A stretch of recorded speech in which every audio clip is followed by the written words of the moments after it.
Saya sambung sedikit begini, karena beliau tadi mengatakan mengenai penyakit dengki hasad itu tidak di otak tapi di hati. Satu ya. Padahal Allah dulu meniupkan roh Adam, yang ditiup oleh Allah itu ada tiga macam tiupan roh. Yang satu di kepala, sehingga Adam kemudian wahing. Terus ditiupkan di dada, di hati, kemudian ditiupkan di perut dan syahwat. Itu yang ketiga.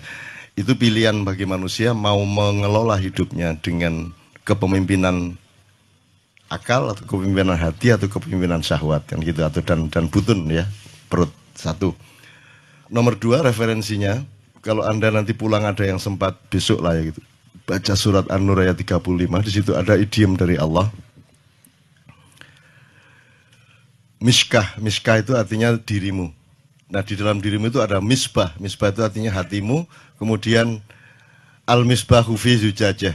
Yang ketiga zujajah. Itu akalmu. Nanti ada pencapaian yakadu zaituha yudhi'u walau lam tamsa sunar.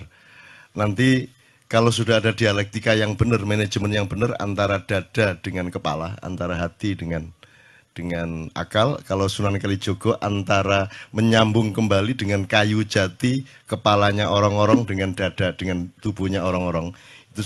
Itu sebenarnya lambang dari kalau kamu ingin menemukan kesejatian hidup, maka sambunglah akalmu dengan manajemen yang baik dengan hatimu. Nah, dalam surat An-Nur 35 itu ditunjukkan oleh Allah bahwa kepemimpinan manusia ada pada hatinya, dan bahaya ada pada akalnya, dan bahaya manusia itu terletak di potensi hatinya.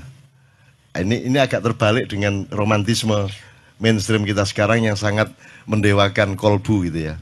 Kan padahal kolbu ini di situ sumber segala mara bahaya juga. Karena dia lebih dekat ke syahwat dibanding akal. Kalau akal itu dilepas di atas sehingga dia jauh dari syahwat. Karena hatimu itu tidak ada batasnya, dia tidak mengerti regulasi.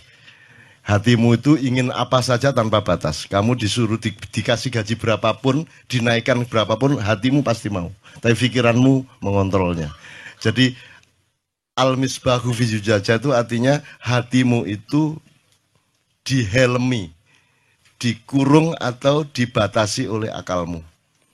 Kalau kamu nurutin hatimu, ingin ini, ingin itu, ingin baik, kayak apapun kamu akan hancur. Kalau tidak dengan manajemen dari akal. Jadi sebenarnya game dulu lebih bagus kalau manajemen kolbu oleh akal atau dengan akal.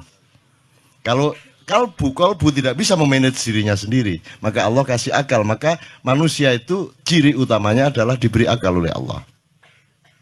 Itu kalau Anda lihat bolam ini, itu bolamnya ini kaca yang menyerubungi cahaya itu, yang menyerubungi kabel yang pijar itu namanya akal. Nah, dalam hidup manusia jangan sampai arus cahaya di kabel positif negatif yang ketemu itu melelehkan kacanya. Jadi akal yang mengatur arusnya berapa, wattnya berapa, sehingga tabungnya itu juga menjadi maslahat kedua-duanya, tabung maupun pijarnya.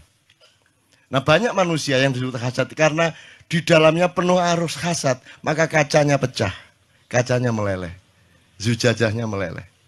Dan itulah yang terjadi di Indonesia. Kalau Anda membaca konstelasi apapun saja itu semua versi kedengkian A atau versi kedengkian B sesungguhnya. Tapi saya tidak bisa ngomong panjang, tapi kuncinya seperti itu, coba Anda teliti kembali. Semua konstelasi yang disebut itu sebenarnya konstelasi yang berasal dari kedengkian suatu kelompok kepada kelompok yang lain. Nah, jadi pikiranmu itu yang makanya kesehatan sumbernya bukan hatimu tapi pikiranmu, karena pikiranmu yang mengatur hatimu. Jadi orang mencari kemerdekaan itu jangan benar-benar mencari kemerdekaan. Kemerdekaan itu jalan untuk menemukan batasan. Jadi yang kita tuju itu batasan. Kalau kamu tidak mengerti batasmu, kamu kerikil ditaruh di kaca mutiara mau kamu. Karena kamu tidak mengerti batasmu. Kan begitu. Kalau manusia menemukan batasnya, maka dia sejati dan dia suci dan dia selamat. Gitu kira-kira. Dawa ya, tapi intinya seperti itu. Tolong baca surat An-Nur. Nanti Anda akan punya pencapaian yakatu zaitu hayudi walau tamsa sunar. Pikiran dan hatimu dengan manajemen yang baik, nanti akhirnya kamu itu tidak usah dikasih dorongan apapun, tidak perlu motivasi, itu kamu menyala. Yudi walau lam tamsa sunar. Kamu itu bisa menyala. Nah sekarang ini adalah zaman di mana orang tidak bisa menyala. Sehingga yang populer sekarang, yang sangat laku sekarang adalah bisnis motivasi.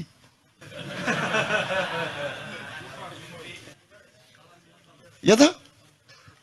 Motivasi. Lu kurang apa kamu cari motivasi? Karena tidak benar manajemenmu itu. Masa sih kata sembahyang butuh motivasi, kata berbuat baik butuh motivasi. Saya sambung sama Asmaul Husna, sedikit ya. Saya tanya Mas, kalau ndak ada Quran, ndak ada Islam, Anda tempeleng istri apa tidak? Anda bunuh orang ndak? Anda nyuri ndak? Apa untuk tidak mencuri nunggu Quran dulu? Jadi sesungguhnya Al-Quran itu intinya, energinya, dan aspirasinya sudah ada di dalam dirimu. Seandainya tidak ada Islam pun, kamu tidak akan berbuat jahat kalau kamu benar-benar manusia sejati. Kan begitu? Nah ini sudah dikasih Quran, sudah dikasih Asmaul Husna. Kamu tidak kagum lagi sama Asmaul Husna. Nggak ada orang kagum sama Asmaul Husna, diterima begitu aja tanpa perasaan. Wala wajilat, wama wajilat kulubuhum, dan tidak tergetar hatinya.